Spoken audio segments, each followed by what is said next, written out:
down the field. Happy tossing dimes, cup $1 million deal. Fantasy football, better know it's real. Tune into the podcast, tell us how you feel. We be going live, best believe we talk. What is up? Welcome back to another episode of the Fantasy Football from Up North podcast. By now you should know the voice. I'm Clayton, your host, and joining me is my co-host, the man himself, Habby. What is up? Not much, buddy. How's it going tonight? Hey, we're actually on the we're looking at each other online here today. We are. Technology. I don't know if I like it. I don't know if I like it. Yeah, it's weird, but whatever. We're going to make it work anyway, just because. So just a quick couple housekeeping things here, guys. Remember, if you haven't done so, follow us on Twitter. You can find me at Canadian Clay FF. And H, how about you? At 29 Habby. And also, guys, make sure you subscribe to the podcast on pretty much whatever platform you're on. We also have now an Instagram page, thanks to Riley, our new graphics guy. Yes. Our page is FF from Up North. He's putting a lot of work into this thing, so go show some love, guys. I know we'd appreciate it, and he would also appreciate it as well. And we also have a Facebook page now called Fantasy Football from Up North. So we're kind of getting on all the media channels, so please follow us, and that'd be greatly appreciated. And once again, just want to mention the quick changes we have coming for Fantasy Football from Up North. We're currently getting that website built.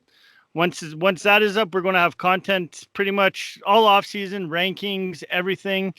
Ton of stuff on it during the off-season, like I said, and then even more stuff during the season. So we're going to get some guys writing for us, so it should be really good. Majority of that's going to be buddies of ours, but we'll introduce them as it come on. So, and also we have that swag coming, like I was telling you guys. Shirts should be in this week. So just keep an eye on all of our social media pages for ways to win some free stuff, because everyone loves free stuff.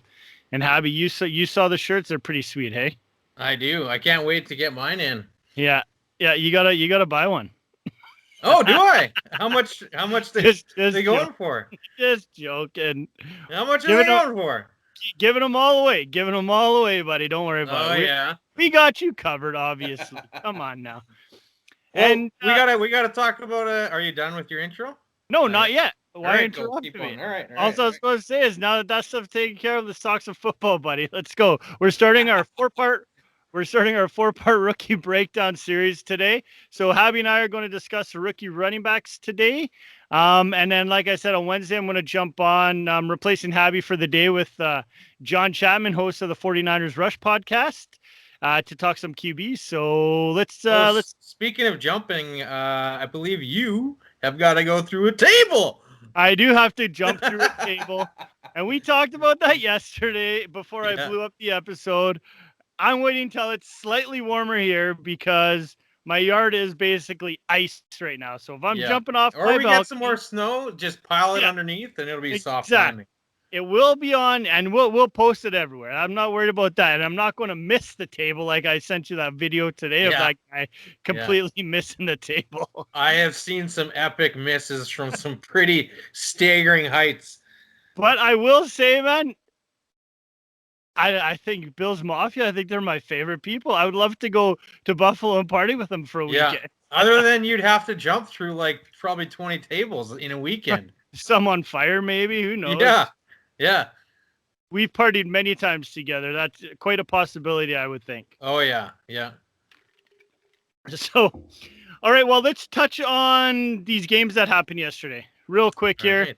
Right. Before we get into our running backs. Buccaneers and Packers, Bucks won 31-26. What can you tell me about that game that we don't already know? Well, Brady came out flying. Their offense was moving, no problems, getting first downs on their third downs nonstop all night. And they sort of stifled Rodgers, who the reigning, I think, MVP. And he should win in my books. And Rodgers had plenty of opportunity to win that game, but Bucs defense seemed to hold up, especially in the second half, and especially after those 3 Tom Brady interceptions. Well, and that's what it was. Like, Brady came out, he came to play. and you mentioned the third down conversions. I think their first two plays, I think they connected on their third down conversion and scored. You need to make those stops. That the Green Bay defense has to make those stops in that situation, right? Yeah. As far as Rodgers went, I thought Rodgers played a pretty good game up until a little bit confusing. That O-line was brutal. Obviously, they gave up 5 sacks yesterday, so they couldn't keep Rodgers upright, that's going to hurt any team. Yeah. But that fourth down play really bugged me, or I guess it would have been the third down play, I guess. The one he should have ran in, right? Yeah, he had wide open lane. And I mean, even if he didn't get it in, like we were saying, even if he didn't get it in, he get down to the 1 or 2 yard line. And then, I mean, you have a better chance of punching it in then, correct? Yeah, correct. Right. And I just think better communication. I think must have went from, like we were talking about, I think Rodgers expected to go for it on fourth down. Yeah, I don't think he expected the field goal unit to come out because. Well, you could see it in his face when they did come out that he was surprised they were. Yeah, so to me, that's communication with LaFleur.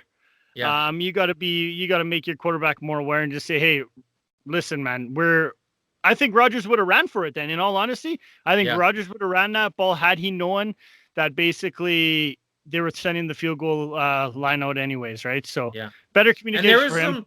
There were some big defense or coaching decisions that Green Bay made that were very questionable, like especially at the end of the first half on that bomb to Miller.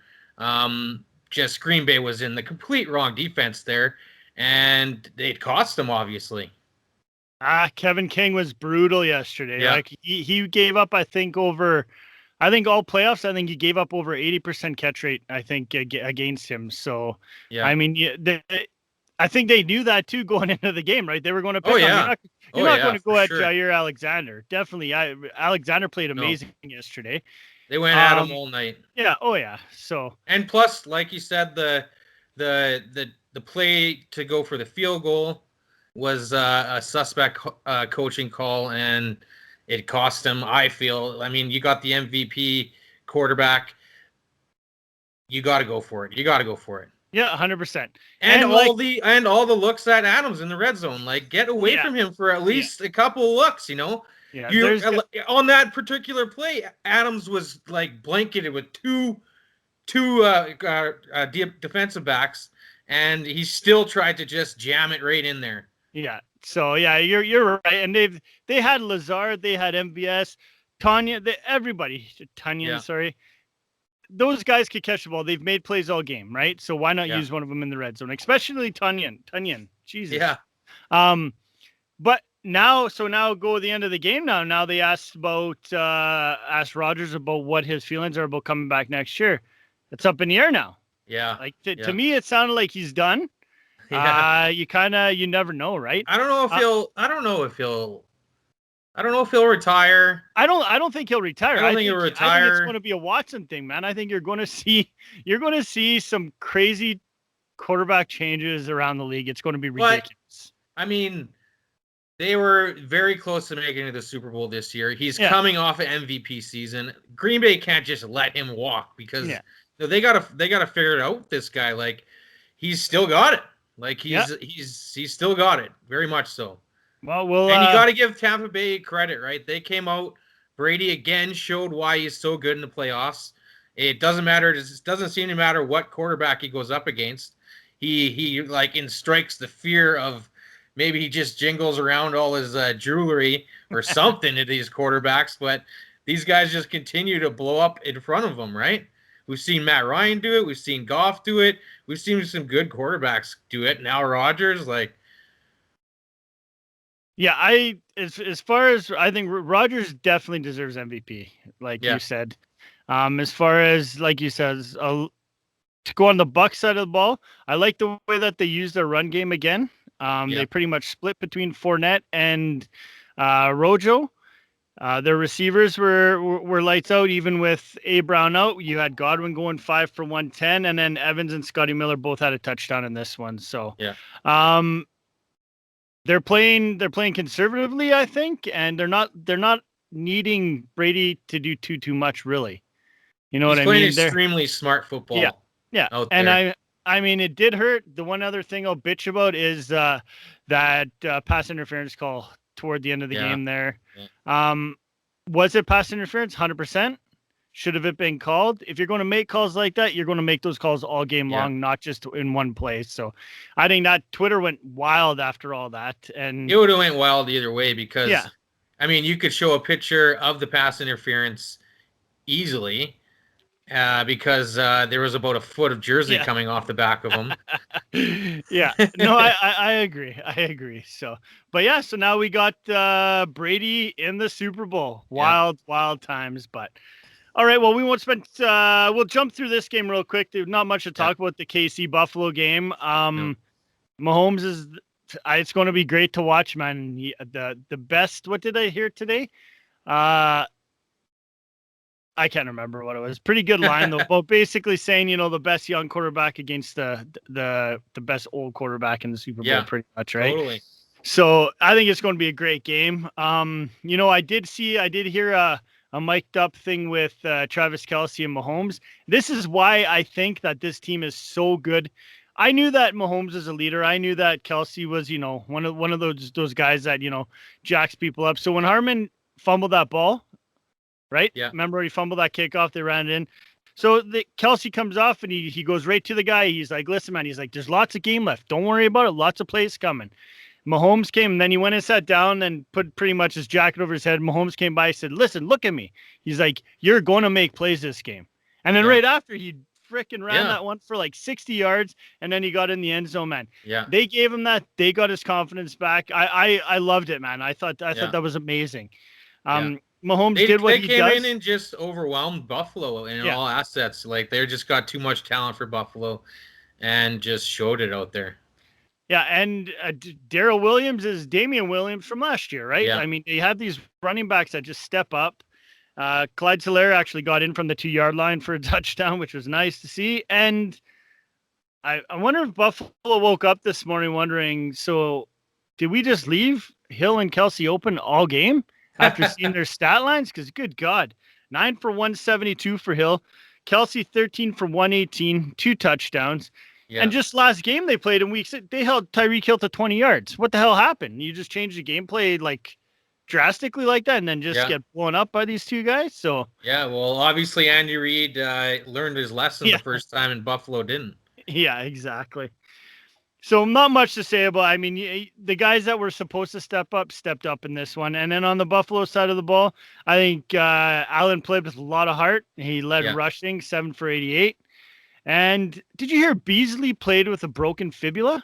Yeah. Did you hear? That's wild, man. Some of the injuries coming out after the fact here are pretty staggering. He went 7 for 88. So Diggs was 6 for 77. You know what, man? I think Diggs is a top 10 wide receiver, even higher than that probably next year. In that offense, for sure. Yeah, and come draft time, like, what do you think? Do you think the Bills need to draft a running back? Do you think Moss is the answer to this team? I wouldn't draft a running back. I would build that offensive line and try and work with what you got there. You've drafted 2 good running backs in the last couple of drafts. So I mean, you haven't seen much of Moss really. I mean, he was hurt, and I think they do have something in him. He's definitely got a lot of talent. The difference here too, Abe. I mean, like I said, Allen did what he needed to do. But I think all through the whole round of playoffs, they could not get a run game going. No. Which is, I think, what hurt, right? They knew that Allen was just going to go out and sling it, and that's all he was doing. So, exactly. But yeah, so what do you have anything else to say about that? Just that you got to give Buffalo some credit. They had a great season. They took another step forward, and I think they're only going to get better. Like they're going to bring in, I'm pretty sure they're going to bring in another wide receiver for Allen to use next year. And I think they're only going to get better. Like next year, they're going to give KC even more of a run for their money. I hope they still. I hope they win this division for many years to come with this team that they have. So I thought it was awesome. So all right, well that'll take care of that real quick. And why don't we jump over to our rookie running back class now? Yeah, buddy. I'm excited about this. Let's kick it off. Like we already know about the the main guys, right? I mean, the biggest talk about everybody is talking about is Travis Etienne. Clemson, 5'10", 210 pounds, 4 years, 3 years starter, split in his first year. Had 686 attempts, almost 5,000 yards, 70 touchdowns. Yeah. And a 7.2 yards per carry. His receiving skills were good, over 100 receptions for 1155, 8 touchdowns in his career. So, and he finished his college career as ACC's all-time leading rusher. So, obviously, he's got it all. You know, he's basically his burst and contact balance make him a dangerous back. That's why that's why we always see him make big plays all the time. Yeah. He's got tremendous top end speed. He's super fast, and he's got great contact balance. So when he gets hit, he stays on his feet and keeps going. I've seen some pretty sweet tape on him. The one thing I did notice is that he sort of struggles in like the change of direction, especially horizontally. It can limit his ability to cut across the middle or some of the multiple gaps in the middle. But like you said, I think he's the best back in this draft class, and he's got tons of speed to burn. Yeah, and he's also a very disciplined runner as well, right? He doesn't usually put his team in tough situations, so that's the one thing you want to look at as well. I know you say that he's the best back in this, probably true, but we'll talk about it later. I do not have him as we'll talk about it when we get to our rankings. How about that? Yeah. As far as everything else goes, yeah, like his burst is great, contact balance is amazing. Like you said, the one thing that you were talking about that he does lack is the he runs outside too often, right? He can't run through the tackles. Yeah. Right. So he always looks to bounce out, and then that's about it. So doesn't have the size or frame to move defenders backwards. Yeah. So like you said, just bounce out to the outside, but that's when he turns on the jets. And another big concern for me too is he hasn't had a game with 20 plus carries since 2018. So is he going to be able to go into the NFL and actually carry the ball 25, 30 times? You know what I mean? So that's a lot of running backs these days, they don't really need to, you know, they'll get the ball 18 times and they'll be able to, especially these speed burners, because he's such a big home run threat, he'll be able to give you some good fantasy numbers with those touches. Very true. But he also has, you know, with like most of these running backs they all have issues basically in pass pro, right? Pretty much we see that year in and year out. And he has struggled holding on to the ball. That's the one thing. Yeah, he hasn't been in I mean, I don't see him being a huge threat in the passing game, really. Like, he'll get some catches, but just because you haven't really seen it a lot in college. Yeah. So, basically, as far as, I mean, he's definitely worth a first round pick for sure, in my opinion. Yeah. And I kind of like looking at tape and stuff like that. I would comp him to a guy like Alvin Kamara. You know, that kind of that type of gameplay, right? You know what I mean? He can catch the ball out of the backfield. Obviously, he does have the stats to prove that. It's just the issue is holding on to the ball, right? Yeah. So Alvin Kamara, I think, is a perfect example of the type of player that he is going to be for whoever drafts him. All right. So, okay. Next guy we'll go to is, you have somebody you want to talk about real quick? Yeah, let's talk about Harris. Ooh. This is, I'm guessing, this is your number one guy. I do. I love him. Yes. He's amazing. And this is a guy that I hope, being an Atlanta fan, that they actually go out and get, because they just got Tennessee's offensive coordinator, who told us that he told us that he still wants to try and run the same sort of offense he did in Tennessee with Henry. And this guy is 230 pounds. He's a big guy, and he's an in between the tackles type of runner. And I think he's got elite vision for the position and has steadily improved in this area over his college career. And I think that if Atlanta could scoop him, he'd be a big asset there. Oh, absolutely. His 45 touchdowns in college. Great hands, very versatile back. He's tall, upright runner, runs with power and determination. I like Yeah. to hear that. I like to see that. Uh, pass catching ability is great. I mean, his catch radius is one of the strongest points. He catches the ball and he can go. And he tracks the ball well in the air. That's huge as well. He's got great vision to find open holes, and the one thing though he does lack is his speed. I mean, you're 6'2", 230, man. Like, come on, like. He's got tons of power though. Like, Yeah. he's gonna get your 5+ for sure, but not like the big difference between him and idiot, or sorry, how do you pronounce his name? Travis Etienne. Etienne, yeah. Etienne. Is that he's a bruiser and Etienne's he's a home run hitter. He's a flashy, yeah. That's what I said. I said he's one of the slower backs in this class, but makes up for it in other attributes. So yeah. My player comp for him going into this, just because, you know, a strong, powerful running back. The one guy that came to mind was Matt Forte.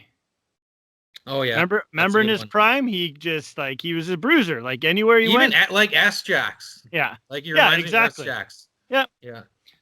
So I definitely like him in this class, and like I said, I think he's my number one.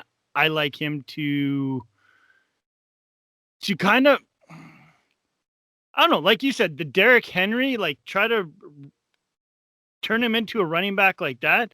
I think he's going to be amazing. Yeah. So, okay. I like the next thing I'm going to jump to is North Carolina. One of my 2 North Carolina guys in my top 5, by the way. Javonte Williams, 5'10", 220. Another heavy back. 2-year starter, did split time with Carter, who is the other guy we'll talk about a little bit later. Almost 2,300 yards, 29 touchdowns. He had 19 in 2020.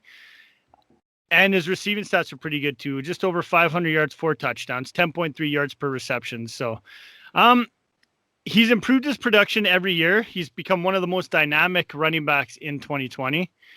He's a big physical back who runs with power, often breaks tackles, gains yards after contact, and his elusiveness is huge. He's a 3-down back. He excels at catching balls out of the backfield. He's one of the better pass protectors in this class.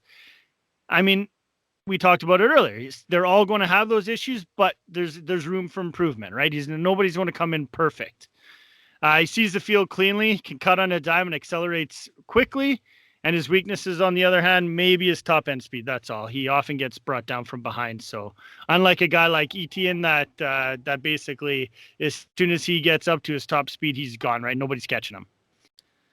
Yeah, he's probably one of the more well-rounded backs in this draft class.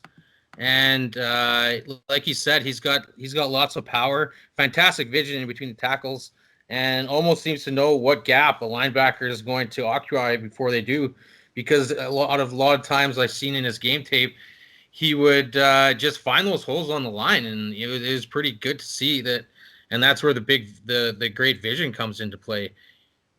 Yeah, no, I agree with you. The one the player comp I had for him was one that we see every week, Nick Chubb. Yeah, he's good. That kind of back. I think does everything out there. Yeah. I think a good fit for him would be to go to a team like Houston or Arizona, a team that, does throw the ball quite a bit. Yeah. And also, you know what I mean? Just will rely. I think he's going to be one of those guys that will start in a committee, but he'll eventually take over the reins for a team exactly like that, especially if Arizona doesn't keep Drake around. I think Arizona is going to be in need for a running back, and I think that Williams would be ideal for this offense. What I'd like to hear. Let's talk about his counterpart there in North Carolina, Carter, the pass catcher. Yeah. What do you think about him? You know what? Same thing. Pretty much stats are pretty much similar to Williams. Complete back, has terrific vision, elusiveness, receiving skills, and good decision maker. So that's what makes him very productive. They basically ran a split back. They were the 1A, 1B kind of thing. Pretty much their whole college career. together. He's very good at taking the ball to the outside, but is also very good as an inside runner. Reliable hands, very decisive, and intelligent back with very good at pass protection. I think he was the better one at pass protection than Williams was.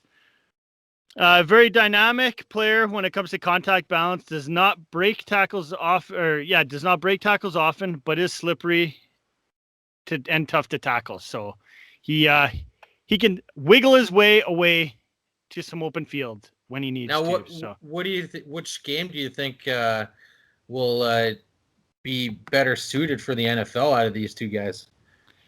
Well, put it this way, I comped him to Duke Johnson. Right. So I think Williams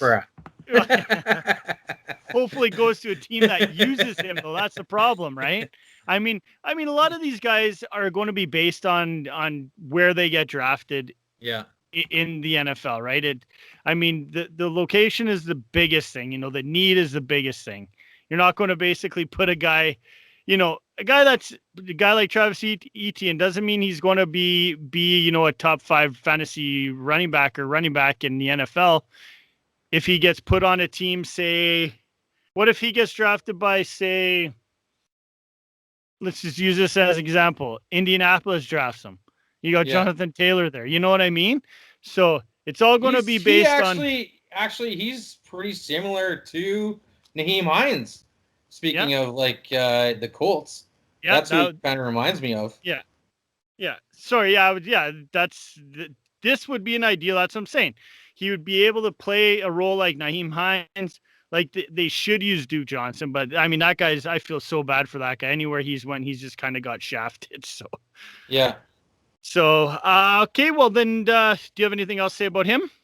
Are we good there? All right. What about another guy that I really like is Kenneth Gainwell, Memphis, 5'11", 191. 1-year starter. He opted out of 2020, so we just had to kind of go off his 2019 stats, and they were awesome. He in his first year as a starter, he rushed for almost 1,500 yards, had 13 touchdowns, also had 51 receptions for another 610 and 3 scores, so 16 total touchdowns. Dynamic playmaker with good vision. Elusiveness, footwork, and is a powerful runner to go along with his exceptional pass catching ability. So when used as a receiver, he showed great route running, reliable hands, made plays in the open field. The only thing, the knock on Gainwell is his size. Obviously 5'11", 190. He's kind of built like a scat back kind of thing. You know what I mean? But I'm sure, I'm sure going in the offseason, he's going to realize that, and he's going to put on probably a ton of weight, get in good shape to be able to be that bruising back. He's a high floor, high ceiling prospect, and he can easily turn into a 3-down back, a bell cow. Yeah, he has a similar game to actually his former teammate in Memphis there, Antonio Gibson. He was actually the lead back alongside Gibson in Memphis. Like you said, rushed for over 1,400. And he profiles as a versatile weapon with a lot of home run capability. He can really stretch the field if you give him a chance. And I think that whoever drafts him is going to play him in a really similar role to Gibson. I know that Washington they used McKissick in a lot more of their pass catching, but I think that going forward, we're going to see Gibson step up in that role a lot more too. And as well, like Gainwell, he's going to be in the exact same role as Gibson in the NFL, I believe. Yeah, I like that. I've seen a couple player comps for him. One was Theo Riddick back when he came into the NFL, and the other one was, you'll like this one, Ahmed Bradshaw. Remember his versatility back in the day?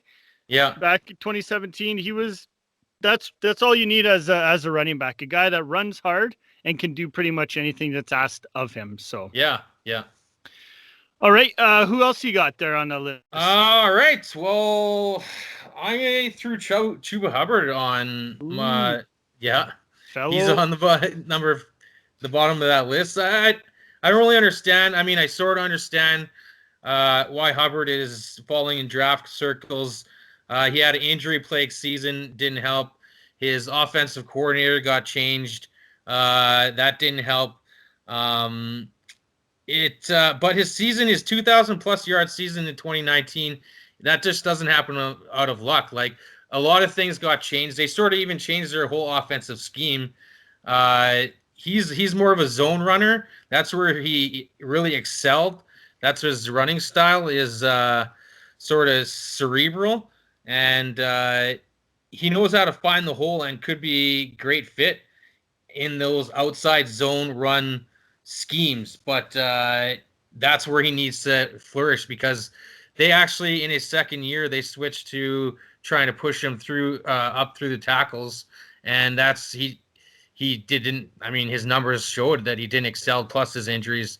But I think that if whoever picks him up is going to, learn how to use him right, and he's going to be a big player in the NFL. Well, first of all, you failed to mention that he is from our hometown. Yeah, he's number from one. Canada too. You just leave that alone. I'm like, come on! I thought that was the first thing you were going to say. Yes, fellow Edmontonian, went to school not too far from where we both live here. I was looking at actually his high school stats. Rushed the ball in 3 years, 458 times for almost 7,000 yards and over 82 touchdowns. That's ridiculous. Nuts. In high school. You played high school ball. That's insane. Yeah. That is. Yeah, basically my notes on Hubbard is, he's fast, like lightning speed, strong lower body runner, patient runner, runs his zone screen and is the best in the class. Great vision, good body control, changes speed on a dime, like can make that cut. Finishes runs hard and gets lower, could get lower pad level as well. The one downside is he fumbles the ball too much. That's the one thing I noticed. If we were to look at his turnovers, he does have an issue hanging onto the ball. Yeah. So as far as that goes, I think he has 7 fumbles over the past 2 years. So you don't want to see that kind of thing. I mean, it sounds like not a lot, but when you're coming in the NFL, you fumble the ball twice in one game, you could be you could fall in third on the depth chart, right? You know what I mean? No doubt. So, but I think that if he, like I said, once he gets to the NFL, they're gonna go back to trying to get him into the open field on those outside patterns, and he's gonna go back to his eliteness that he once had in 2019.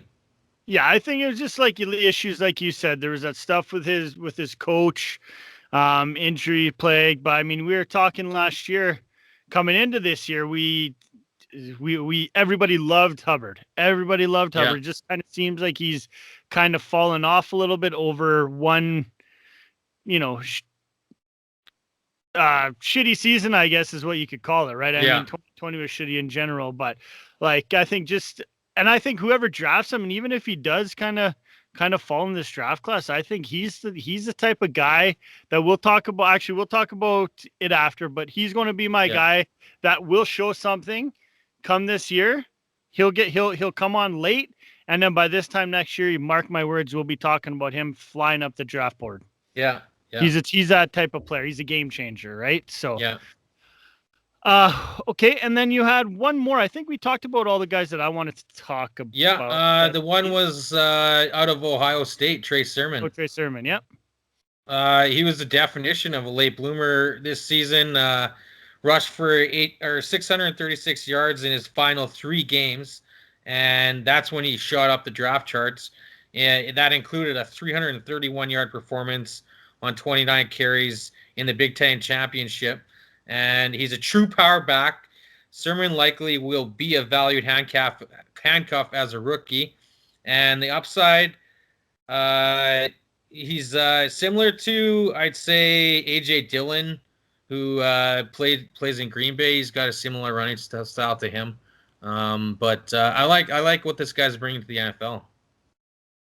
He did what? We didn't see much of him in the championship game. He did get hurt early, correct? Yeah. If I remember correctly. And I've seen him go anywhere between. He played in the Big Ten championship game. Yeah, he did. And he was really he was good in that one. Where did he? Do you have his stats by chance? I'm just trying to. I don't know what I did with my notes on him, so I'm just kind of. Like There was his one thing stats from college. I had. Sorry, whatever. yeah. Yeah.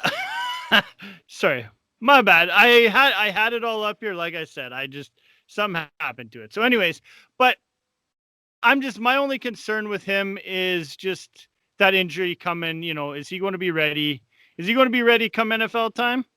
Yeah. You know what I mean? He was a late bloomer, obviously. Yeah. Like I said, he really came off the rails like towards the last half of the season, and he hasn't really had that full season of domination under his belt, and that's sort of why everybody doesn't really. I mean, he's not going to be one of those top 5 backs that is drafted, but I think that whoever takes a chance on him, as long as he continues to progress like as fast as he is, he could be big for somebody as a handcuff, as like that AJ Dillon's like the first year, same sort of role as Dillon, you know. Yeah, so I found my notes, by the way. So I had his contact balance is really good. He can stop on a dime for as big as he is. Proved he can produce in a larger role, basically like he did for Ohio this year. And the only downside is his speed, right? Obviously, I mean, was as tall as he is and stuff like that. And he's tall for a running back, so he doesn't necessarily, get low with the ball, you know what I mean, in his hands. So he's pretty much an upright runner. And yeah, he just, we're not quite sure what he could do in the passing game because he's never kind of been utilized in that, in that pass catching role. In that so who role knows? yet, yeah. Yeah. He could surprise a few people come draft day. So okay, and then so that takes care of that portion of it. Is there a sleeper running back that you're kind of, while you were reading things and going through tape that kind of stuck out in your mind as somebody that you want to keep an eye on actually depending on where he gets drafted and so on and so forth? Yeah, I had one guy, Elijah Mitchell, sort of an unknown. He played for the Raging Cajuns, and he was a three-star prospect who received interest. He did receive interest from several Power 5 schools, but he ended up going. He actually only ended up. He ended up in Louisiana. He had that one offer from Louisiana. That was it. So obviously he had to take it. Louisiana Lafayette. Yeah, that's what they're the Raging Cajuns. Yeah, that's what they're called. The Lafayette? No, he's from Louisiana Lafayette. Oh, that's well done, Abby. Well done. All right, my bad. I don't know apparently don't know my American cities. He's 5'11", 280-pound running back. He's a senior. He's got good vision. He put up good numbers there, and because he's coming for sort of the long way. He reminds me of Philip Lindsay. Yeah. Sort of. He could be one of those guys in the deeper. He might not even get drafted, like unsigned free agent, maybe. But I do like what he brings, and I think we'll see what he does in the combine. The more he gets out here in the big time world of the NFL, I think people are going to open their eyes and see that this kid can run. I believe he is at the Senior Bowl, so we'll actually be able to see a little bit of what he can do this week, as a matter of fact. Because if you forgot, there is no combine this year. Yeah. Oh yeah. Pro days. Oh, isn't there a virtual? They're still doing virtual. Their. Yeah. They're still doing their stuff in the schools. Yeah. He had 3,200 yards rushing and 45 touchdowns in his collegiate career, and he was also utilized in the passing game there. So we'll see if that pertains to anything in the NFL. Yeah, I think he's got the ideal build to be honest with you, to be an all-around back. He can win a number of different ways when it comes to that position. basically, he's a very physical back. The Yeah. only weakness is his running with power, right? He's not the most powerful running back. His burst is really good. Great footwork for a bigger back. And just he runs high in space, which is a bad thing, cuts too often. And basically, he's hesitant when it comes to contact, right? So kind of it's rare for him to pretty much lower his body to take a hit. He basically just takes one standing upright, right? So that's not a good thing in the NFL when you got a giant guy ready to light your ass up. So not a good thing. I think if the competition comes at him and it's going to be a little bit better, he'll be able to adapt. And I'm hoping that he flourishes in the NFL in some sort of capacity. Oh yeah, and he's probably going to be projected to get drafted later, deep in the draft. But so be it.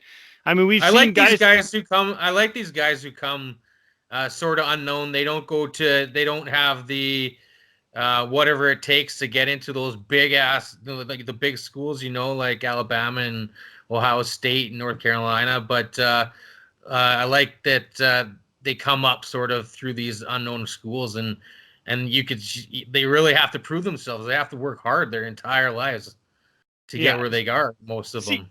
See, this is Trevor asked me this today. You said, tell me who you feel is going to be the next James Robinson. Right. I mean, obviously, I don't know about guys that are undrafted, but he's the type of guy. Elijah Mitch is the type of guy, kind of an unknown guy that could come out and actually, make things happen and eventually find his way into starting for a team. Right. My guy. And that's the thing is, a lot of these guys just need the opportunity, Yeah. Like Robinson's sitting there, like at the beginning of the year, like what, 4th, 5th string running back in Jacksonville. Yeah. And then all this stuff happens, they got a guy that goes down for COVID. They get a guy who goes down for injury. All this stuff happens. Robinson gets his shot and just absolutely explodes onto the scene. Now most likely will be a first round fantasy. Yeah. The guy that I was kind of looking at that kind of excites me is Jamar Jefferson of Oregon State, 5'9", 215. 3-year starter, almost 3,000 yards total, 27 touchdowns. Okay in the passing game, is not very utilized, but the fact he has great vision, and that vision allows him to make big plays, break long runs. He's a tough runner, uses his footwork to make plays. Dangerous in the receiving game due to his ability in space. So he's very creative. So he catches the ball. He can have a little bit of space, but he's smart enough to realize where he can go, when he can make it there and make those cuts and get downfield. Downside, he's a smaller back in this class, does lack speed, but brings enough traits to the NFL level to succeed, in my opinion. My player comp for Jefferson would be a guy like Kareem Hunt. Just basically, he has the ability to play a 3-down back, but most likely he's going to be put in that RBBC, but he could probably be that leader first and then kind of give those pass catching duties up to third down duties up to another running back. Perfect landing spot for a guy like him would be, Seattle, maybe Houston, something like that, just somewhere where they do already have a veteran and he can kind of just work his way into the mix and not be relied too heavily that quickly. Yeah, I could see his game going somewhere in the NFL as well. Where do you think he'll get drafted? Not too sure. He could be one of those guys that is like a James Robinson kind of type of deal. Maybe he doesn't get drafted. I'm not too sure. I don't know. It could be. There's going to be a lot of these backs going. I'm not sure what people feel about him though. You know what I mean? I've seen him anywhere the top. I've seen him as high as like a top 10 RB10 going into the draft, and I've also seen him way down below. You know what I mean? So who knows? And he's had some big games in college. Yeah. Go ahead. That 226 on 29 carries and 2 touchdowns win over in Oregon. That was huge game. Yeah. So who knows, right? That's a lot of people got to see what coaches are looking at and what basically player needs are going to be, right? There is a lot of talented backs, so I think he probably would go. He might be one of those guys in the same situation as say Elijah Mitchell is, just being drafted, in the sixth round or something like that. Yeah. You know what I mean? Later in the draft. All right. Is there like I mentioned it earlier, is there a running back that we talked about that's going to finish the season hot, and we're going to be talking about the fall next year come draft time? I mentioned a guy like Chuba Hubbard. Do you think you agree with that, or do you think there's another guy we talked about that could take that role as well? I do agree with the Hubbard if he gets put into the right offense and they use him in that sort of zone running. I don't think if they try and force him up the middle, he's going to do much. But the guy that I like, because like I said, I'm hoping Atlanta scoops him, is Harris. I think that we could see him take over that backfield by the second or the halfway through the season for Well, sure. they wouldn't have anybody behind them, right? Yeah, they don't have anybody there. Is Gurley still there? Yeah, He's still there.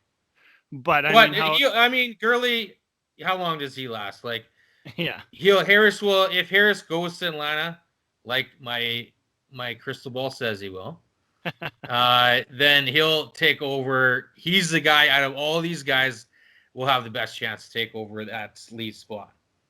Perfect. I like that.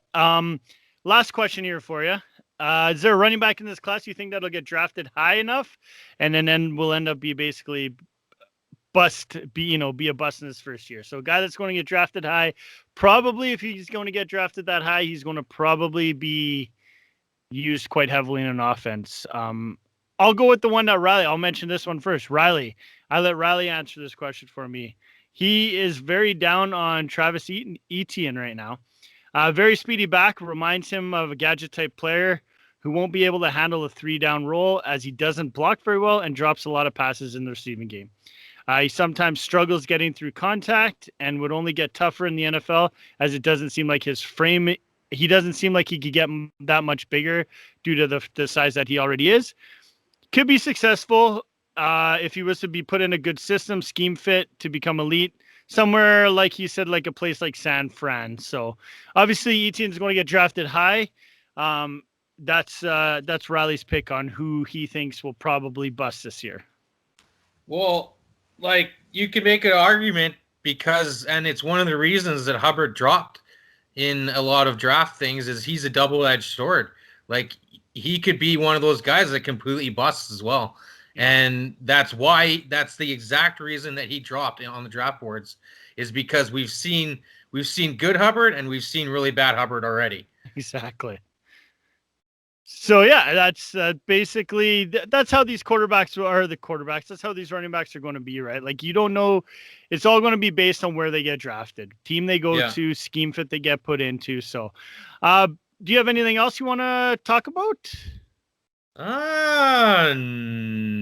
No. That pretty much. Screw COVID. Yeah. Screw COVID. Yeah, it's getting a little bit ridiculous now. But, that was fun, man. I enjoyed that. We broke down some rookies. We'll probably, once these guys do get drafted, we'll probably jump a little bit further into them again. Just that way we can look at where they're drafted, the scheme they're in, all that stuff like that. So as far as that goes, that was awesome. One thing I want to maybe just touch on is what do you think about these coaching hirings so far?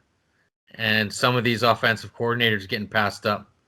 I don't know. Are they getting passed up, or is it just like if you go back to a guy like Eric Bieniemy, right? Is he being passed up, or does he have a job right now? But they're not allowed to. He's still playing. What about a guy like Deuce Staley who didn't even get an interview for Philly? Didn't he stay in Philly? I thought he walked. I don't know. I didn't actually read too much about it. I saw his name earlier today. Let me see if I can find it real quick. Oh, no, sorry. He was hired as the assistant head coach for running backs for Detroit. He's in Detroit. Oh, now. okay. Yeah, okay, so he ended up going. But yeah, like you said, guys like Bieniemy, I'm sure he's going to get a job. How about, did you hear about our head coach, the Edmonton football team head coach? Yeah. He's probably got a job in the... you already know where he's going? Yeah, he's a quarterback coach now for Indy. Oh, really? That's where he took his job. So that's going to be good for him. That's a good spot for him. I mean, I've already heard murmurs about Chris Jones coming back. Yeah. So that's what I heard as well. So, All right, buddy. Well, you know what? That was a blast. We'll get back on later, maybe this week or maybe early next week. We'll talk. What do you want to talk? Wide receivers next time? Sure, yeah. Let's do it, man. This was a good time. There's a ton of good ones. Ton of good ones. Oh, we could probably split that into 2 shows, really, if we wanted to. Yeah. It goes deep. So, all right, everyone. Like I said before, please follow us. Follow the podcast anywhere where you can find us on any platform. Check out our Facebook page, Fantasy Football from Up North. Instagram page, FF from Up North. Leave comments for Riley. Like I said, he's been smashing out graphics and everything like that. He's my kid, and I'm quite impressed by his talent, actually. It's pretty good. So, and then shortly we're going to be getting a YouTube channel up and rolling where we'll be able to have not only this podcast on audio, but also you'll be able to see our mugs and see Habby's sweet loft. My loft. Check it out. Check it out, people. Yeah, check out the view. That is amazing. And yeah, look at my view of back a door with a Hillis jersey on the back. So, all right, guys, thanks a lot for listening. That was awesome. Great time. And we will talk to everybody soon. Peace out. Peace.